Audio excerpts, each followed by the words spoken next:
السلام عليكم ورحمة الله وبركاته. إن الله وملائكته يصلون على النبي يا أيها الذين آمنوا صلوا عليه وسلموا تسليما.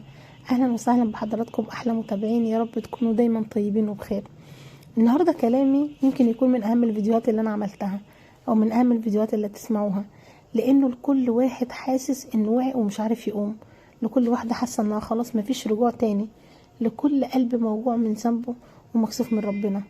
بصوا حبايبي، النبي صلوا عليه قال حديث يطمنك قوي، بيقول الله أفرح بتوبة عبده من أحدكم براحلته التي أضلها في فلاه.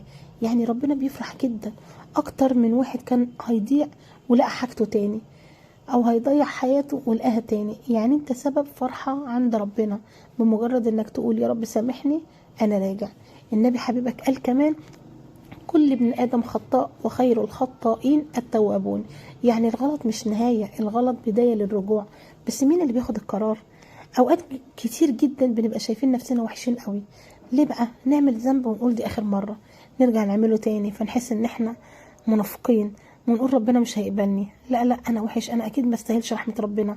لا سيبني أقولك على حاجة، لو ربنا سبحانه وتعالى كرهك ما كانش خلاك تحس بالذنب، ولا خلاك تتضايق من غلطتك دلوقتي، ولا خلاك تسمع الكلام اللي احنا بنقوله. اللي ربنا بيحبه بيوجهه دايما للتوبة، بيوجهه لطريق ربنا، ولولا ان ربنا بيحبك ما كنتش تفكر ترجع تاني. في ناس تقول انا عملت كل حاجة وحشة فاكيد خلاص ربنا مش هيسامحني. فهقول لك حديث يمس قلبك. النبي عليه الصلاة والسلام قال ان ربنا سبحانه وتعالى قال يا ابن آدم لو بلغت ذنوبك عنان السماء ثم استغفرتني غفرت لك. يعني لو الذنوب وصلت للسماء استغفر واحد بس ربنا سبحانه وتعالى يمسح بيه كل حاجة. الله أكبر على رحمة ربنا بينا. في واحد في مرة جه للنبي عليه الصلاة والسلام وكان عامل ذنوب كتير جدا، وقال له يا رسول الله أرأيت إن عملت الذنوب دي كلها؟ النبي عليه الصلاة والسلام رد عليه ببساطة وقال له طب إلى الله. الراجل رجع وتغير وبقى من أحسن الناس، مش عشان هو يعني تاريخه كويس ونضيف، لا لا، لكن لأن رجوعه كان صادق. عايزك تسأل نفسك كده، مين قال إنك هتعيش لبكرة؟ طب لو الموت جه دلوقتي انت جاهز؟ قلبك نضيف ولا لسه شايل هموم وذنوب؟ يا جماعة انا عارفة ان احنا مش ملايكة واحنا عمرنا ما هنبقى كاملين، بس تفتكر ربنا عايز منك ايه؟ الصلاح ولا المحاولة؟ اكيد المحاولة. ليه بقى؟ انك لما تقع تقوم، لما تغلط تستغفر، لما تبعد ترجع، وتفضل رايح له لاخر نفس في حياتك.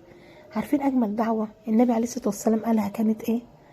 اللهم يا مقلب القلوب ثبت قلبي على دينك.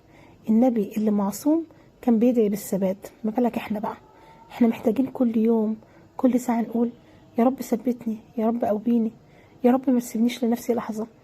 عايزك من بعد الفيديو ده تاخد عهد كده ما بينك وما بين نفسك، ان كل غلطة هتغسلها باستغفار، كل ذنب لازم تتوب بعديه، كل يوم هتقرب خطوة حتى لو صغيرة، بس يا ريت تكون ثابتة. خلي عندك يقين ان ربنا شايف تعبك، شايف صراعك مع نفسك، شايف دموع الليل، شايف لحظة الندم اللي محدش يعرف عنها حاجة. وربنا على فكرة ما بيضيعهاش ابدا. النبي عليه الصلاة والسلام قال ان الله لا يمل حتى تمله. يعني ربنا ما بيتعبش من محاولاتك، انت اللي بتتعب.